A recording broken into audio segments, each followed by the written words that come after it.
शहरयार मैं आ जाऊँ, शहरयार मुझे बुला लें, शहरयार मुझे इजाज़त दें, शहरयार मुझे बाहर बुला लें, शहरयार मैं बाहर आ जाऊँ। पर हर एक पुकार के साथ वो करवट बदल रहा था, लेकिन ये आवाज़ उसका पीछा नहीं छोड़ती थी। आज से नहीं बल्कि बरसों से ये आवाज़ पल-पल उसका पीछा कर रही थी। आज सारा दिन टफ रूटीन की वजह से वो बहुत थक गया था।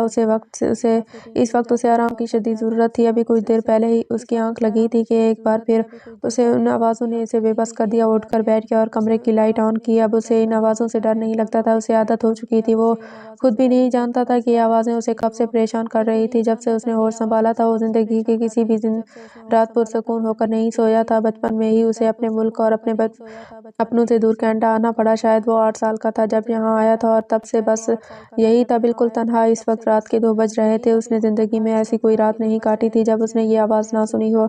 उसे अजीब सी नफरत थी उसे खूबसूरत आवाज़ से, जिसने उसकी ज़िंदगी का सुकून छीन रखा था। वो उठकर वॉशरूम में आया था। उसने मुँह धोने के लिए नल खोला ही था कि आवाज़ें एक बार फिर से आने लगी। उसने जल्दी से मुँह हाथ धोया और अपना जैकेट उठाकर बाहर निकल आया। हर रोज़ की तरह आज भी उसका इरादा क्लब जाने का था। शायद शोर-शराबे में कहीं ये आवाज़ जब जाए। वो अक्सर रातें उनसे पीछा छुड़ाने के लिए क्लब जाया करता था, लेकिन फिर भी ये आवाज़ें उसका पीछा नहीं छोड़ती थीं।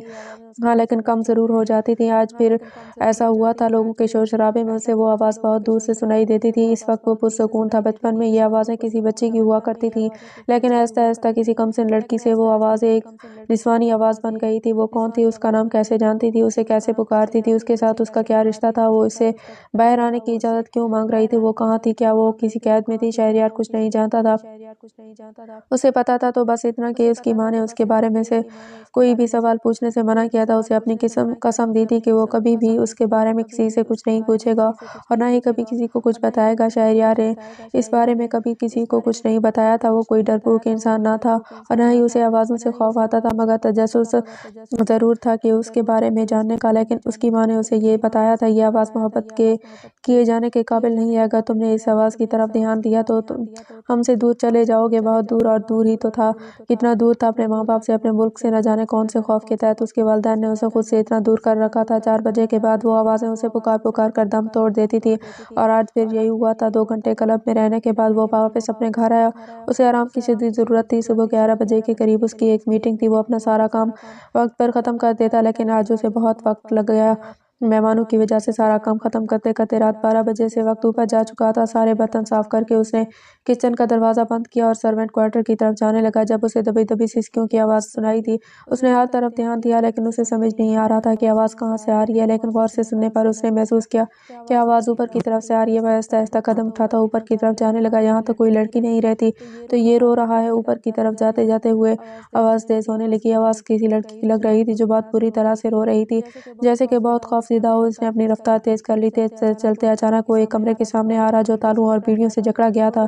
वो 1.5 महीने से उस घर में मुलाजिम के तौर पर काम कर रहा था। इस कमरे को उसने कई बार देखा था। एक बार उसने पुराने मुलाजिम से वजह पूछी तो वो कहने लगा कि अपने काम से मतलब रखो, हर चीज़ में टांग ना अड़ाओ। इस दरवाजे को देखकर ही वो असहज़िदा लगा। वो फौरन ही वापस पलट आया। उसके अंदर अजीब सा खौफ पैदा हो चुका था। उसे यकीन था कि इस कमरे में कुछ तो गड़बड़ है। वो जब तक हवेली से बाहर ना निकल गया, इस पीछे से रोने की आवाज़ सुनाई देती। वो जल्दी से कमरे में आया तो ताहिर गहरी नींद सो चुका था। वो इसके साथ ही अपना बिस्तर बिछाकर लेट गया, जबकि सारा ध्यान सिर्फ और सिर्फ उसकी आवाज़ पर था।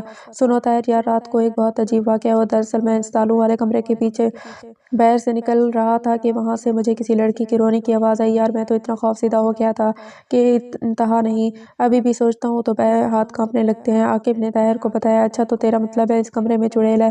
ताहिर के अंदाज़ साफ मज़ाक उड़ाने वाला था, जबकि उसका अंदाज़ देखकर आकिब को गुस्सा आ गया। वो इसे इतनी ख़ास बात बता रहा था और ये था कि उसका मज़ाक उड़ाने में मसरूफ़ था। हाँ, मुझे यही लगा कि इस कमरे में कोई चुड़ैल है। अगर ऐसा नहीं होता ना, तो बड़े साहब इस कमरे को इतने ताले क्यों लगा रखते? अरे इस तरह तो किसी जेल की कैदी को बीड़ियाँ नहीं डालते, जिस तरह इस कमरे के दरवाजे को डाल रखी हैं, जैसे दरवाज़ा को कहीं भागने वाला है। मैं बोल रहा हूँ इस कमरे में कुछ तो है। ताहिर और आकिब को यहाँ नौकरी करते हुए अभी मुश्किल से 1 डेढ़ महीना ही हुआ था। आकिब ने 1-2 बार पहले भी यहाँ कुछ महसूस किया था, लेकिन नज़रअंदाज कर गया। लेकिन कल रात वाले इस वाक़ये ने उसने वाज़ेह इस कमरे से रोने की आवाज़ सुनी थी। अब जब वो अपने दोस्त की ये बात बताने लगा तो इसने उसका मज़ाक बना दिया। मर्द बन मर्द, क्या डरपोक लड़कियों की तरह बातें कर रहा है? ऐसे कुछ नहीं होता और ना ही ऐसा कुछ होगा। चल जल्दी से खाना बना, अभी बड़ी बीबी आती होंगी। ताहिर ने उसे काम काम की तरफ लगाया, जबकि आकिब का सारा ध्यान इस वक्त भी सिर्फ और सिर्फ उस कमरे की तरफ था। अस्सलाम वालेकुम बाबा जान, कैसे हैं आप? आज 3 दिन के बाद उसने बाबा जान को फ़ोन किया था। आपके बाबा बिल्कुल ठीक है मेरे शेर, तुम सुनाओ क्या चल रहा है आजकल? बिजनेस के अलावा अकबर तुम्हारी बहुत तारीफें करता है, कह रहा था कि तुम्हें कुछ भी सिखाने की जरूरत नहीं है, नहीं पड़ी। इतने कम वक्त में तुमने बिजनेस को इतने अच्छे तरीके से संभाला है कि मेरा दिल चाहता है कि सब कुछ तुम्हारे हवाले करके अपने आराम करूं। बाबा जान ने खुश होते हुए उसकी तारीफ की तो वो बेख्तियार मुस्कुराया। हाँ बिल्कुल, क्यों नहीं, लेकिन इससे पहले अगर आप एक बार मुझे पाकिस्तान नहीं, शहरियार तुम पाकिस्तान नहीं आओगे। मेरा मतलब है अब तुम बिजनेस की जिम्मेदारियां डाल दी हैं बेटा, अब तुम वहां रहकर सब कुछ संभालना होगा और अब तुम बहुत बिजी रहने लगे हो। मैंने नहीं चाहता कि तुम बिजनेस में लापरवाही से काम लो। बाबा जान ने टूटी फूटी वजह बताई। पिछले 22 सालों से वो इनके बहाने ही तो सुनता आ रहा था, कभी पढ़ाई तो कभी पाकिस्तान का मौसम, कभी गर्मी का नाम तो कभी सर्दी। हर बार ही उसके वालिदैन उसे किसी तरह से टाल देते।